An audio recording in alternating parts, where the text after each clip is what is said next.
All right, hello, I'm silverkyle, and today we are going to be taking a look at the Spider-Man by Roger Stern Omnibus that just recently got a reprint, and I have heard such incredible things about this book. I'm so happy that we're getting so many Spider-Man reprints. I really hope we get the entire collection, that everything is going to be in print, maybe by early next year, 2022. I would love for that. So I've heard tons of good things about this. I know some of the storylines, but I've never actually read any of them. And we're getting a crazy amount of books here. This is 1,296 pages, 4 pages shy of 1,300. And look at all of this amazing work. This is where John Romita Jr. started doing stuff, who is my favorite Spider-Man artist, because I grew up with him in the 90s, not this run. Look at all those classic covers. Ugh, love that. So, this retails for, where is it? $125 in the US, $157 in Canada. I believe I got this from Amazon.ca, and I think I got it for $105 or $110. So not the greatest deal, but all right. And this collects Spectacular Spider-Man 43 to 61, 85, and The Amazing Spider-Man 206, 224 to 252, and annuals 16 and 17. I do know, I would, I generally do prefer the classic covers that are actually from the issues and the material that's inside, but I do really like this cover, I have to say. Now, one thing that I will note is that, and we'll take a look at the flaps, information on the book and then the creators. So they specifically talk about Roger Stern and John Romita Jr.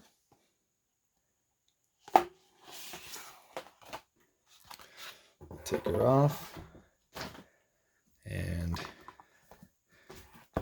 it's because it's one of the older books from the 80s. We just get the plain black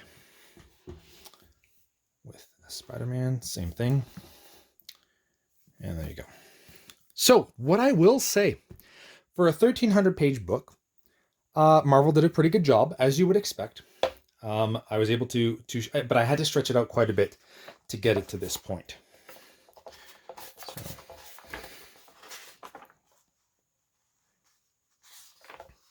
that's a nice image there too. We get the creators, whoever, which books they all worked on specifically. Love seeing that. Table of contents, my favorite thing. I love this kind of stuff. So by the looks of it, we're going from June 1980 until May of 1984. Look at the amount of issues there. Crazy.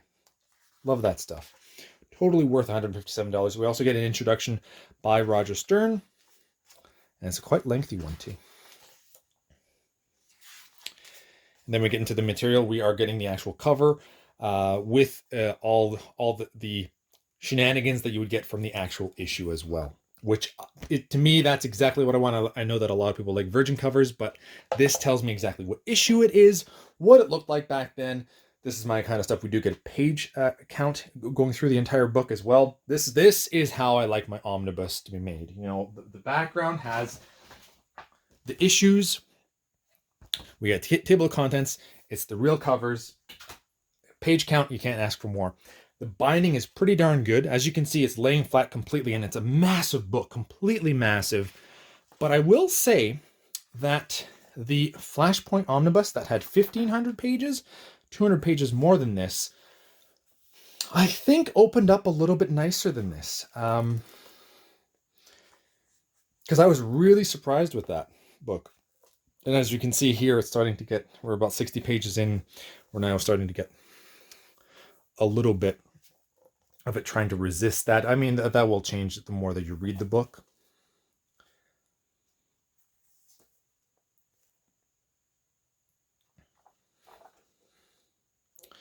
You still get because it's the 80s, so you still get the the mail-ins that are very interesting to read as well. I don't necessarily read them all the time, but it's kind of cool to kind of have this capsule of what people were thinking back then as they were reading the comics. It gives you a look at what it was like in the 1980s as well.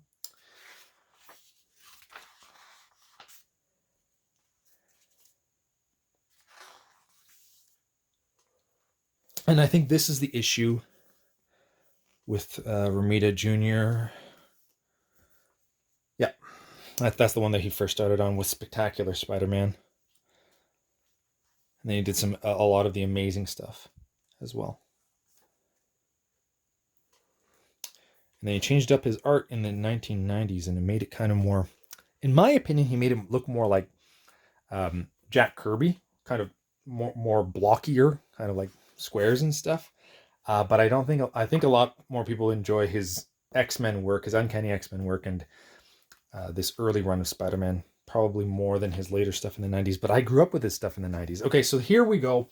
We're at 258 pages here, and we are getting a little bit of gutter loss.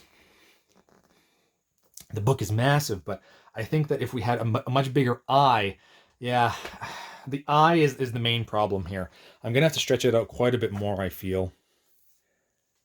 It's not too bad. It lays open. It's not trying to close itself or anything, but this part right here, these bumps that we're getting is because that the eye isn't popping out enough. And if we got that, I'd be much happier. So this is the reprinted book. I don't know how the original run was. This is close to the middle here. So I can at least show, well, that's about the middle, maybe about there, something like that. That'd be the middle. So, I mean, you are getting some gutter loss. The eye isn't popping out enough. That's the problem, is that we're not getting enough of an eye. I'll show you what it looks like. And it's not popping out that much when when it's laying flat. That needs to pop out up to here at least. Like right there would be nice. So I'll have to stretch it out a little bit more. But just to give you an idea, I don't think that there's really going to be a lot of flash pages. I haven't seen any. Did I say flash pages? I meant splash pages. It's because I keep trying to compare this to the Flashpoint Omnibus. That looked a lot like, there was a face there that I saw that looked very much like, kind of like the Romita Jr. that I know of. I don't know where it was. Even that Spider-Man right there, the Peter Parker. That's got to be Romita, yeah.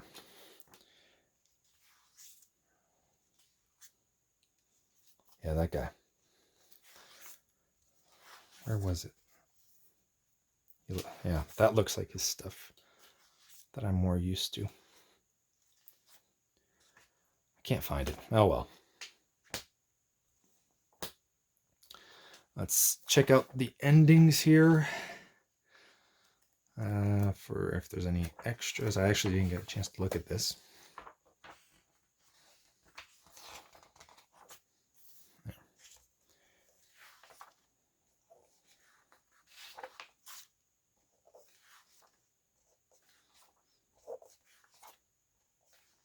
I'm just kind of skipping a few pages so we can kind of see everything.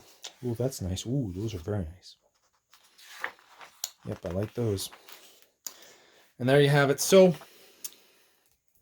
stays open, but we really got to do something about that eye, I feel.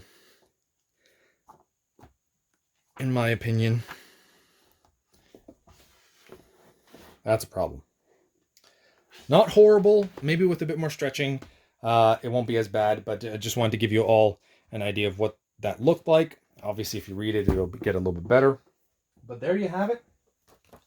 Spider-Man by Roger Stern Omnibus, the reprint of 2021. Thank you all for watching. You have been bearded in Beardage.